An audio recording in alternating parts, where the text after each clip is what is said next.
Salam sejahtera, salam sehat untuk kita semua, untuk teman-teman sejawat di mana saja berada. Pada saat ini, dalam rangka workshop tata laksana klinis COVID-19, saya akan bawakan topik mengenai kesehatan jiwa, khususnya mengenai rehabilitasi mental pasca perawatan COVID-19.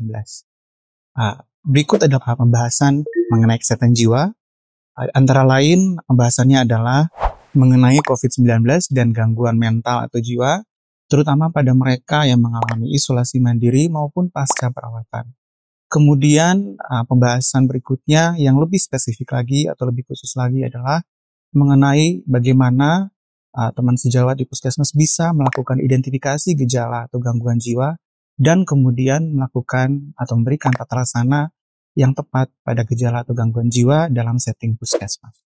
Sebagai pendahuluan, kita ketahui saat ini bahwa COVID-19 pandemik ini diketahui sebagai satu kondisi kegawat daruratan kesehatan masyarakat. Jadi bukan hanya satu individu saja yang terpengaruh, tapi satu komunitas, bahkan satu negara, dan bukan hanya satu negara, tapi sudah menjadi satu kegawat daruratan secara global juga. Dan pandemik ini bisa dianggap juga sebagai suatu stresor, sehingga stresor ini yang akan menimbulkan respon-respon tertentu pada individu maupun juga secara kelompok atau komunitas. Mengapa demikian? Karena stresor dari COVID-19 pandemik ini bisa menimbulkan banyak ketidakpastian, bisa menimbulkan banyak hambatan terutama dalam rutinitas seseorang, dalam pekerjaannya, dalam pendidikannya, maupun dalam kehidupan rumah tangga. Sehingga respon individu ataupun kelompok dan komunitas ini bisa ada dua. Yang pertama ini adalah respon resiliensi, dalam arti pada saat terpapar dengan stresor seperti stresor pandemi COVID-19 ini, mereka bisa atau mampu bertahan dan mampu untuk melewati pandemi COVID-19 ini dengan baik.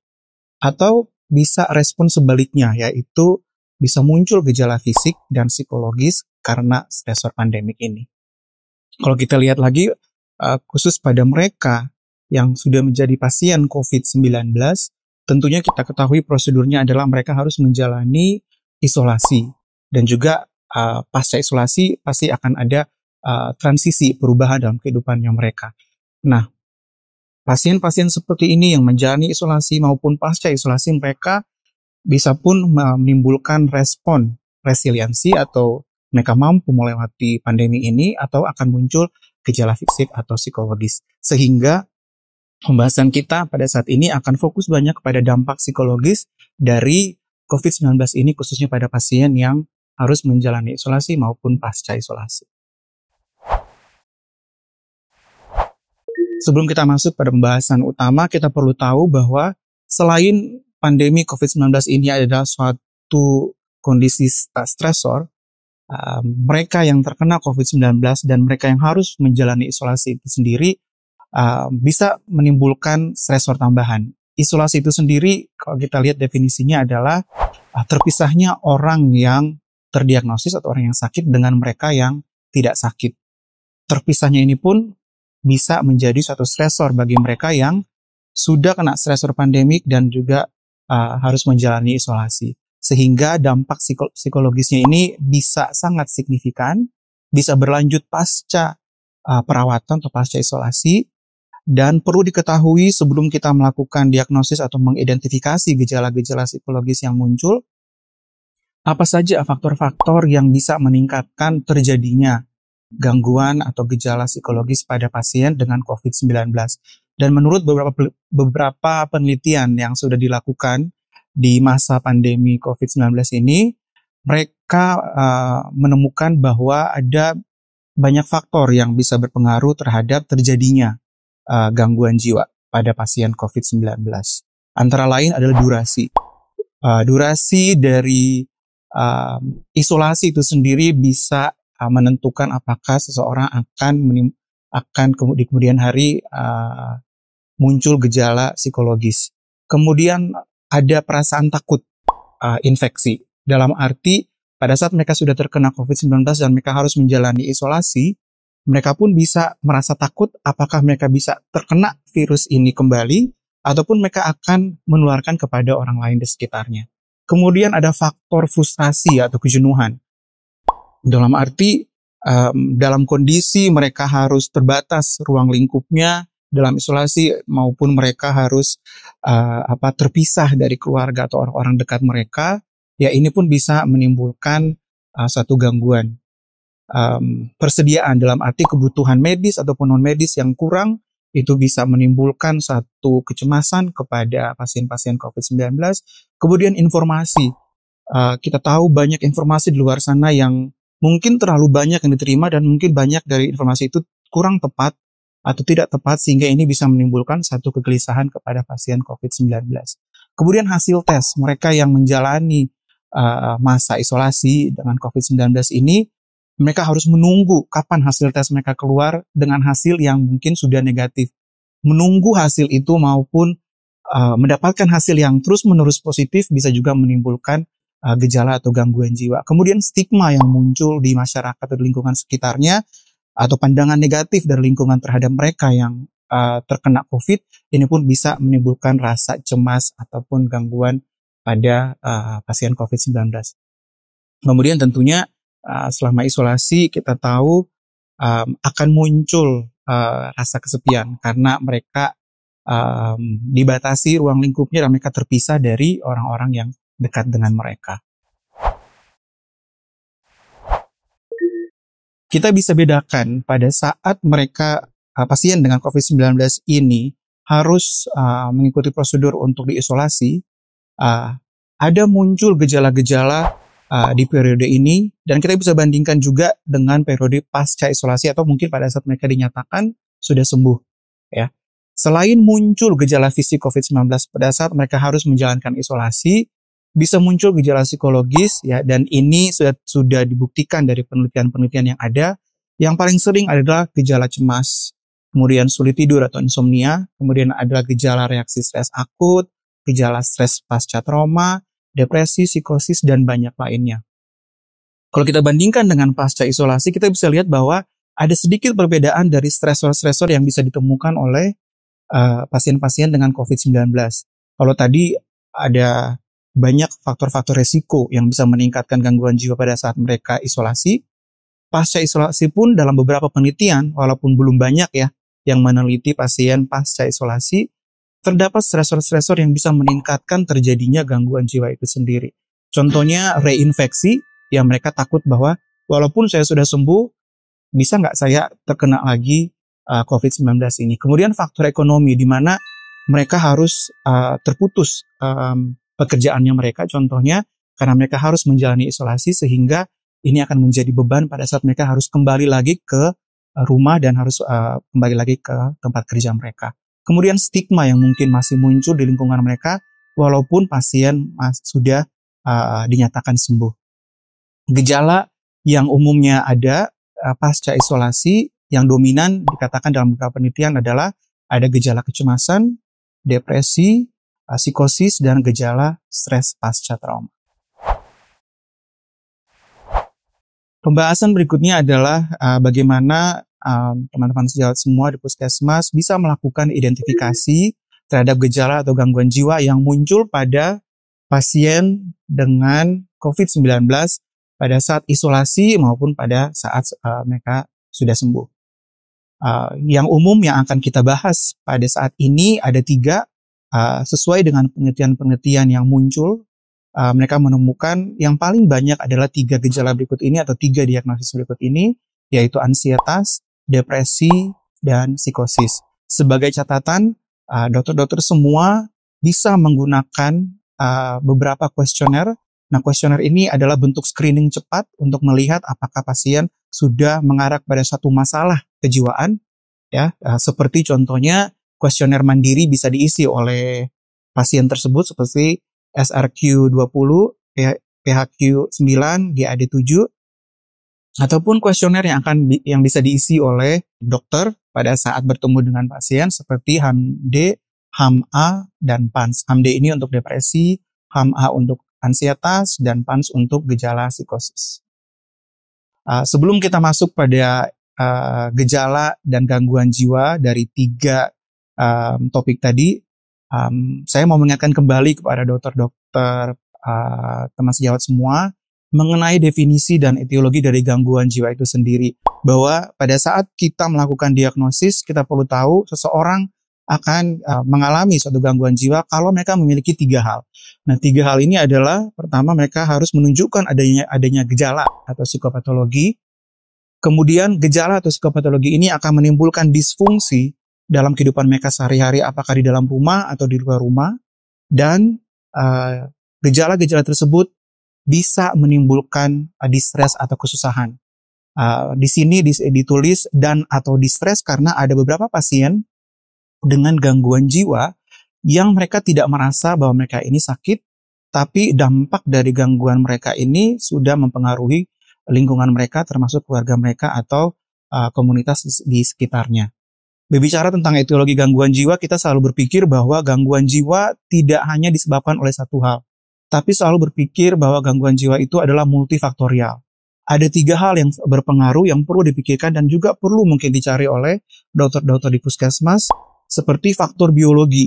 Ya, dalam arti gangguan jiwa itu ada faktor biologi yang berpengaruh seperti faktor genetik, bisa juga neuroanatomi, ya, ada gangguan dalam struktur otak maupun fungsi otak, bisa ada ketidakseimbangan dalam neurotransmitter maupun faktor hormon. Kemudian ada faktor psikologis dalam arti apakah kepribadian pasien yang akan mempengaruhi terjadinya gangguan jiwa, atau mungkin riwayat trauma dari pasien, dan juga mekanisme adaptasi dari pasien tersebut, apakah mampu untuk mengatasi stres yang dia alami. Kemudian yang ketiga adalah etiologi sosial, di mana lingkungan sekitarnya pun bisa mempengaruhi terjadinya gangguan jiwa pada pasien tersebut. Sehingga etiologi ini perlu selalu dipertimbangkan dan dicari oleh dokter-dokter puskesmas, sehingga nanti pada saat memberikan tata laksana kita bisa sesuaikan dengan 3 etiologi ini.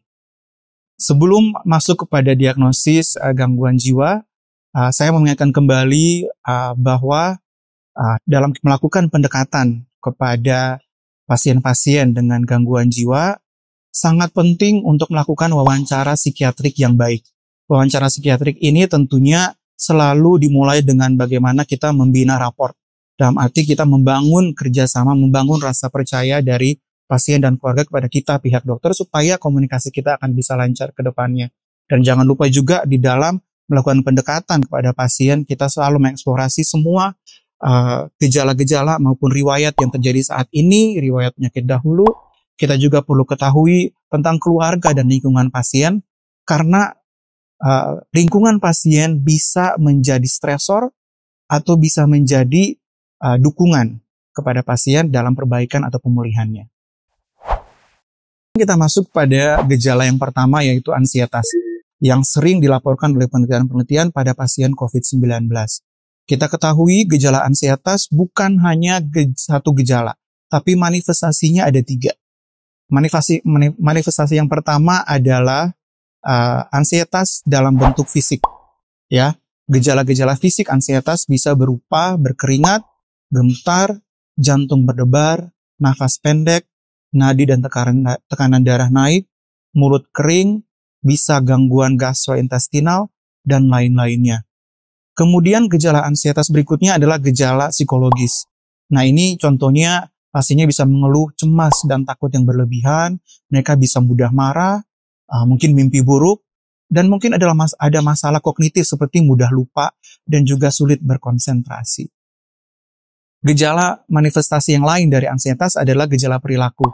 Ada perilaku yang cenderung kompulsif, menghindar, atau mereka cenderung diam, atau justru banyak bergerak atau banyak bicara. Semua ini adalah manifestasi dari ansietas yang perlu dokter-dokter, teman sejawat puskesmas melakukan eksplorasi untuk melihat. Karena kalau gejala-gejala ini bisa ditemukan, akan lebih mudah nantinya untuk melakukan penggolongan diagnosis gangguan ansietas. Diagnosis ansietas itu sendiri kita tahu ada banyak. Dan yang saya bahas di sini adalah diagnosis ansietas yang umumnya terjadi dan umumnya dilaporkan saat pandemi COVID-19 ini. Yang saya tampilkan di sini adalah perbedaan-perbedaan inti dari gangguan ansietas yang ada. Kalau kita bicara mulai dari fobia, berarti kita bicara bahwa orang dengan fobia ini mereka memiliki satu pencetus atau stresor yang sangat jelas yang mereka anggap berbahaya, sehingga akan ada kecemasan dan mereka akan melakukan perilaku menghindar dari stresor tersebut.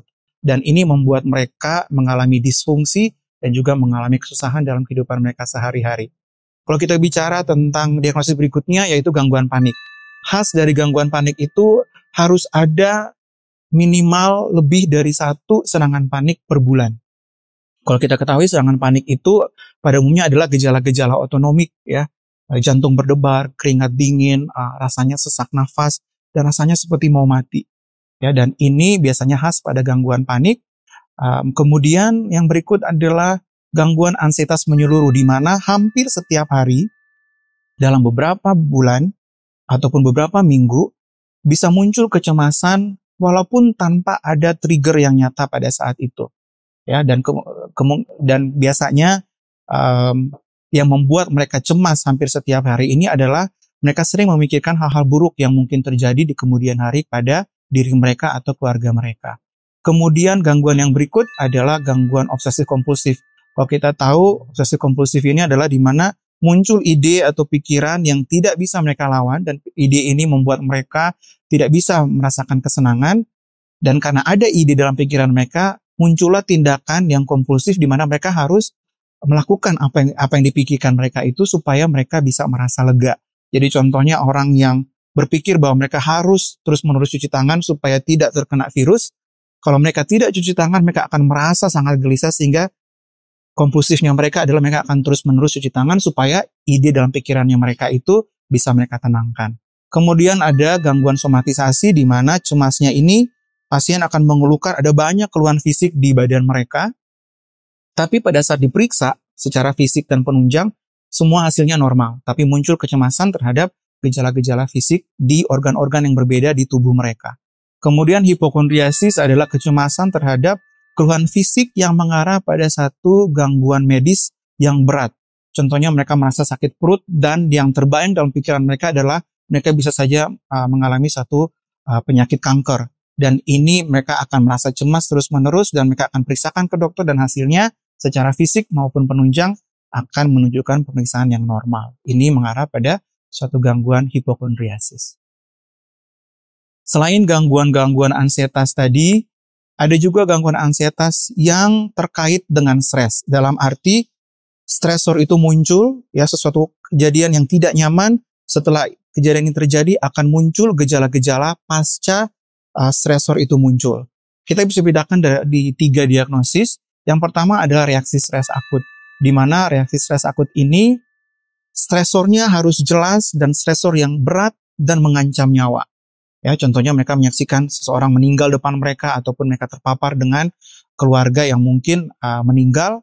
Ini bisa menjadi stresor yang berat, ya, sehingga akan muncul gejala-gejala stres akut seperti flashback. Mereka akan memiliki suasana perasaan yang negatif. Mereka akan merasa terpisah dari orang-orang di sekitarnya, tidak merasa ada koneksi dengan orang sekitarnya. Mereka akan menghindar dan akan ada mimpi buruk atau mudah sensitif, ya, mudah terjaga. Dan ini biasanya terjadi segera setelah terpapar dengan stresor tersebut sampai 1 bulan. Kalau lebih dari 1 bulan, baru kita namakan itu dengan gangguan stres pasca trauma. Apabila pasien hanya terpapar dengan stresor yang sifatnya ringan atau sehari-hari, mungkin masalah pekerjaan, masalah rumah tangga, masalah hutang, atau masalah PR dan lain-lain, ya, dan muncul kecemasan sesudah terpapar dengan stresor tersebut, ini kita bisa diagnosis dengan gangguan penyesuaian.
Kita masuk pada kelompok gejala berikutnya, yaitu depresi.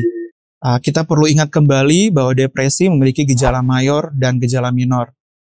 Gejala mayor adalah triase dari depresi itu sendiri. Kita tahu triase berarti ada 3 gejala depresi, yaitu yang pertama sedih atau murung hampir sepanjang waktu, ada hilang minat dan tidak bertenaga atau mudah lelah.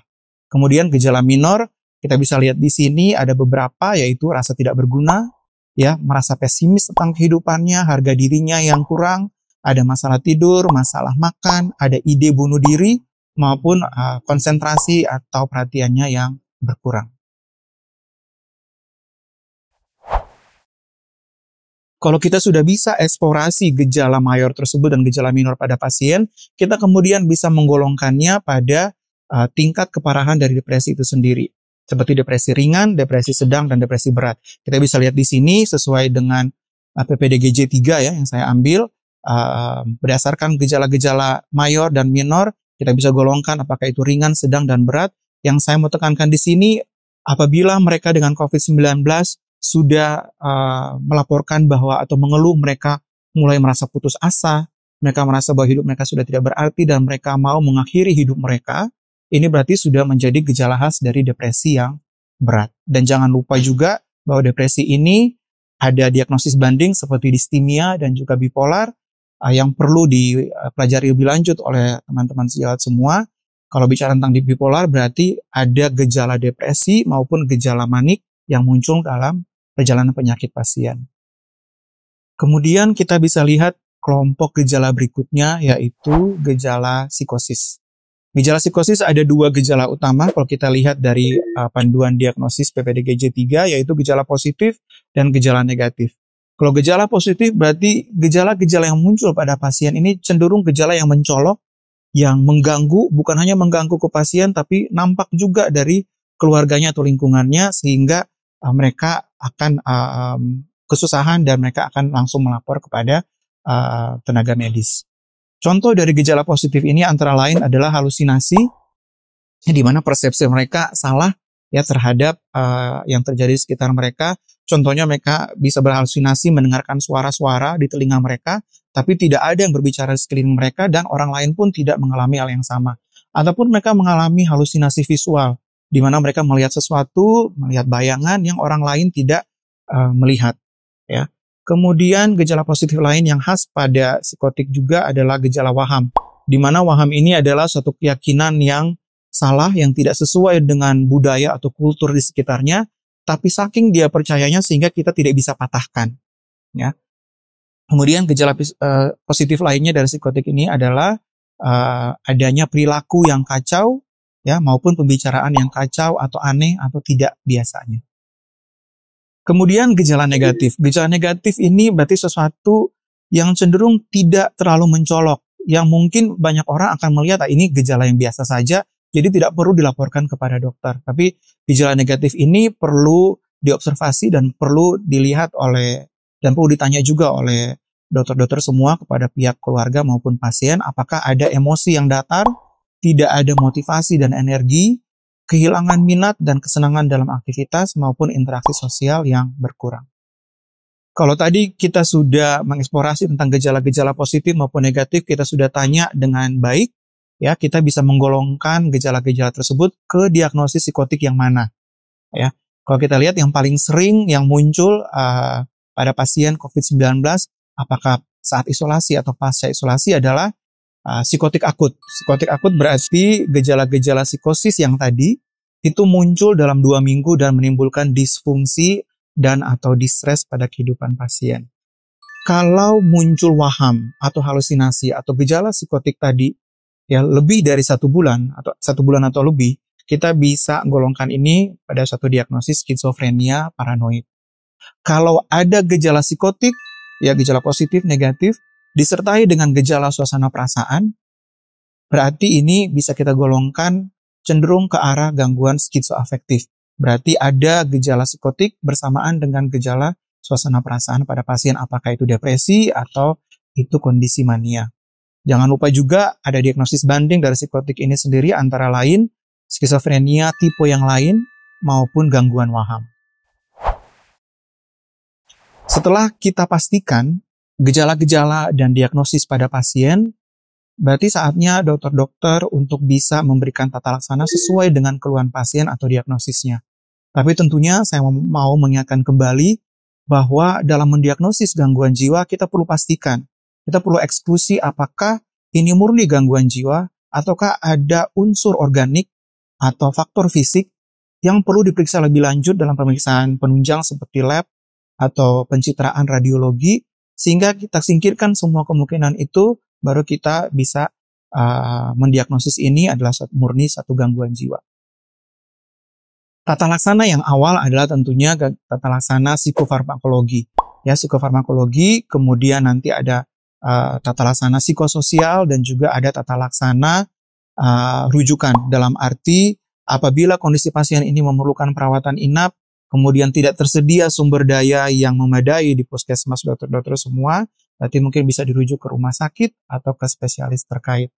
Nah, kita bicara tentang intervensi tata laksana yang pertama, yaitu tentang psikofarmakologi, tapi sebelumnya secara prinsip kalau dokter-dokter menganggap bahwa pasien hanya mengalami gejala yang ringan sehingga tidak terlalu mempengaruhi fungsinya sehari-hari, maka bisa diberikan intervensi psikologis atau berupa psikoedukasi mungkin ataupun terapi dalam bentuk psikoterapi.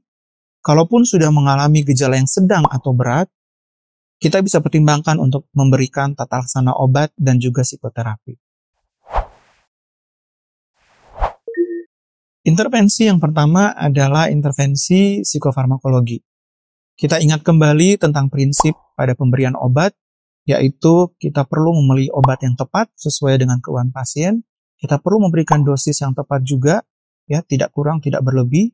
Kita berikan dalam durasi yang tepat, ya. Kita perhatikan efektivitas obat yang mencakup efikasi atau tujuan dari kenapa kita berikan obat ini dan juga efek sampingnya. Hindari kombinasi obat dari kelas yang sama untuk mengurangi juga terjadinya efek samping pada pasien. Kelompok obat pertama yang saya bahas di sini adalah antipsikotik. Yang kita tahu indikasinya adalah untuk gangguan jiwa yang memiliki gejala psikotik. Contohnya skizofrenia, bipolar dengan ciri psikotik, dan depresi berat dengan ciri psikotik. Antipsikotik ini pun kita bisa berikan pada gangguan organik seperti delirium. Antipsikotik bisa menjadi lini utama, terapi utama pada gangguan bipolar, dan bisa menjadi terapi tambahan pada kondisi gangguan depresi. Berikut adalah nama-nama dari antipsikotik yang mudah-mudahan ada di puskesmas dokter-dokter semua. Ini saya tampilkan penggolongannya berdasarkan APG 1 atau antipsikotik generasi 1 dan antipsikotik generasi 2. Kalau bicara tentang antipsikotik generasi 1, berarti tujuan utama dari APG 1 ini adalah untuk menangani gejala positif.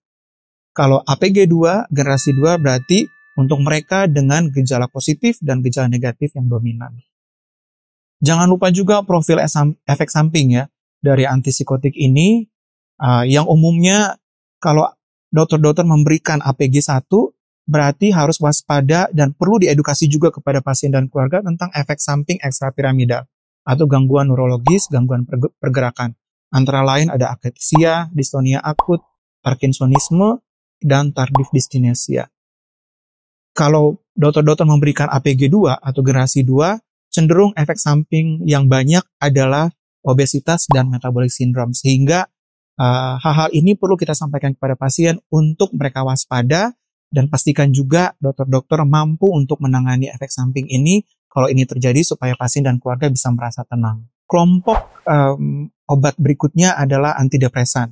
Kalau kita lihat di sini ada beberapa golongan yang ada, mudah-mudahan juga tersedia di puskesmas dokter-dokter masing-masing. Yang umum biasanya ada adalah sertralin, fluoxetine, dan amitriptilin. Ya, SSRI banyak dijumpai, yang bentuknya juga lama ya, yang obatnya sudah cukup lama, termasuk adalah trisiklik atau amitriptilin. Dan tentunya kita bisa berikan sesuai dengan dosis anjuran per hari yang tertera di layar berikut ini. Jangan lupa juga profil efek samping dari antidepresan. Yang umum biasanya dilaporkan oleh pasien adalah masalah gastrointestinal. Mereka akan merasa mual, muntah, konstipasi atau diare. Sehingga ini pun perlu diedukasi kepada pasien-pasien yang akan diberikan antidepresan. Kemudian yang lebih jarang lagi adalah efek samping hipotensi, gangguan jantung, maupun gejala psikis yang lain seperti maniakal, gelisah, dan delirium. Kelompok obat berikutnya adalah anti-ansietas. Kalau kita ketahui, anti-ansietas ini diberikan terindikasi untuk kecemasan yang sifatnya akut. Sehingga untuk jangka panjang tidak dianjurkan untuk diberikan golongan benzodiazepin dari kelompok anti-ansietas ini. Justru yang kita bisa berikan pada mereka yang cemas atau mengalami atau diberikan diagnosis kecemasan ini, kita bisa berikan dalam jangka panjang, yaitu obat antidepresan yang sudah saya bahas sebelumnya. Obat benzodiazepin dari anti-ansietas ini hanya diberikan dalam durasi 2-4 minggu atau hanya akut saja, sehingga obat utama tetap kita bisa berikan obat antidepresan untuk jangka panjang. Tata laksana berikut di luar dari obat adalah tentang psikososial. Yang saya akan bahas di sini adalah bagaimana dokter-dokter di puskesmas dan di lingkungannya bisa memberikan intervensi psikososial bukan hanya kepada pasien tapi kepada keluarga maupun kepada komunitasnya, khususnya terkait COVID-19, terkait pasien yang menjalani isolasi dan pasca isolasi.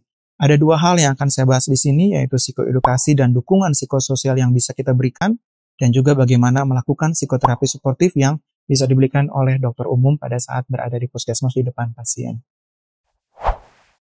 Bicara mengenai psikoedukasi dan dukungan sosial, kita bisa bagi ini pada tiga kelompok, yaitu kelompok pasien COVID-19 pada saat isolasi maupun pasca isolasi, kemudian pada kelompok keluarga, kemudian pada komunitas atau lingkungannya.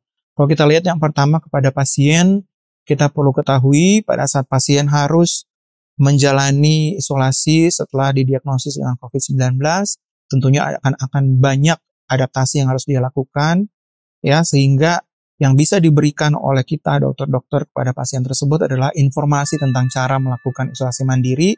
Kita juga bisa memberikan informasi mengenai layanan psikologis yang mungkin tersedia di sekitar tempat tinggal pasien atau tempat dia menjalani isolasi dalam bentuk media sosial maupun online counseling.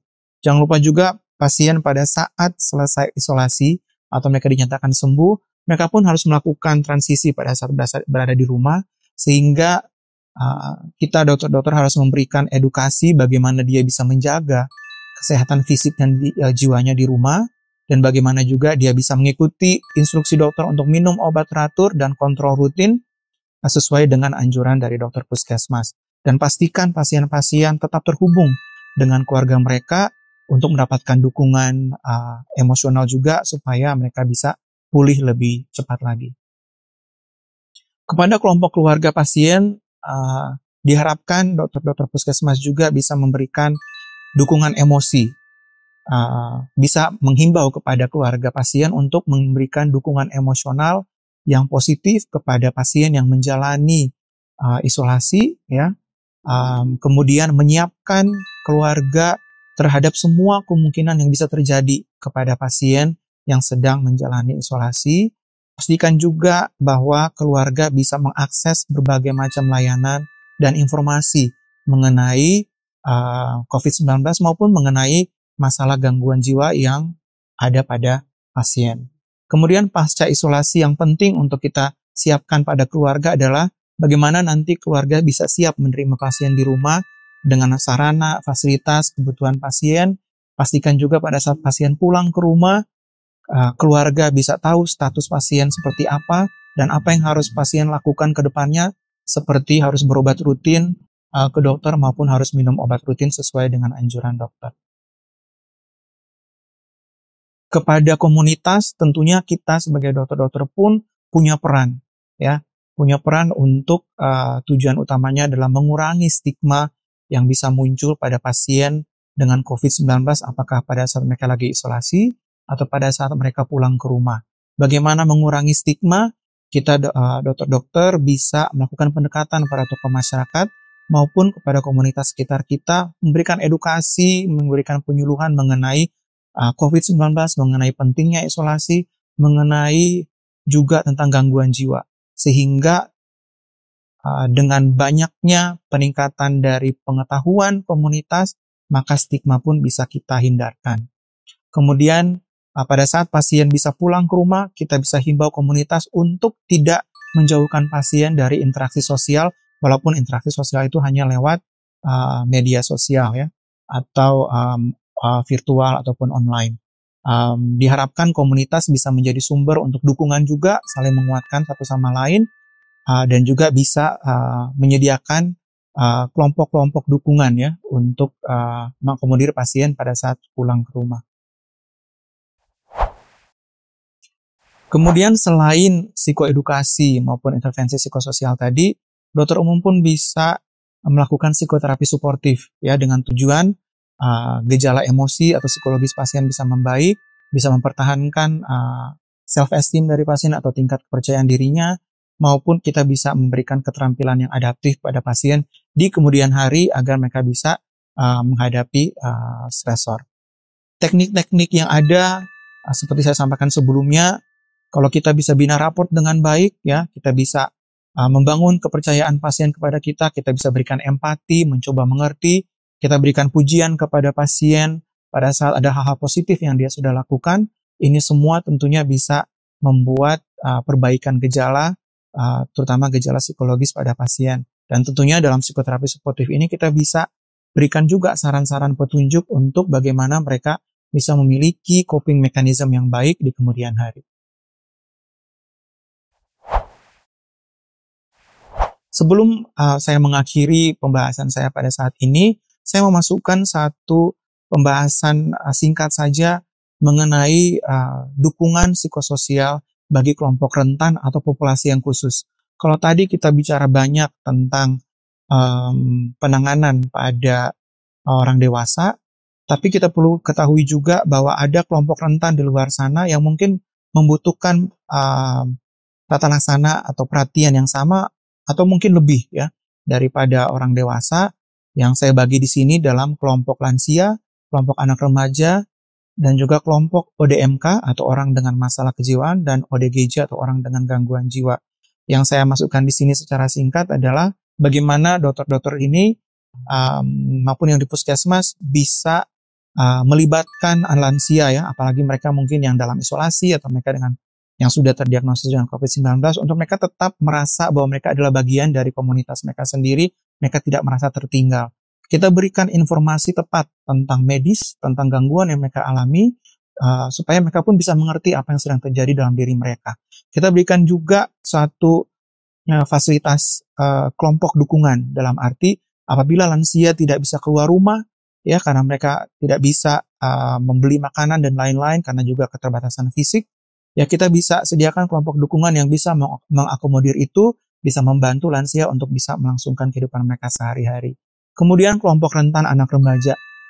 Yang kita bisa bantu di sini sebagai dokter-dokter adalah bagaimana kita bisa menghimbau orang tua untuk memberikan pola asuh yang baik, tetap mengawasi anaknya sesering mungkin, menjaga komunikasi, dan peka terhadap perubahan emosi maupun pikiran pada anak-anak mereka atau remaja mereka.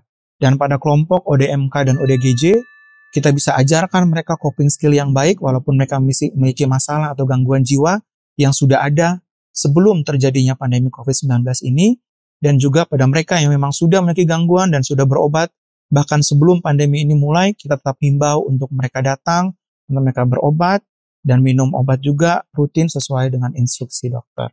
Dengan demikian, diharapkan dokter-dokter puskesmas mampu juga untuk memberikan bantuan medis bukan hanya untuk kelompok umum atau dewasa, tapi juga untuk mereka di kelompok-kelompok rentan atau populasi khusus seperti ini.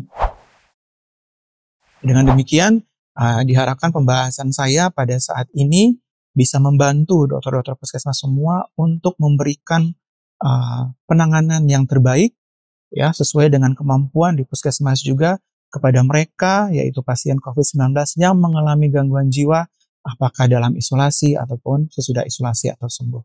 Terima kasih.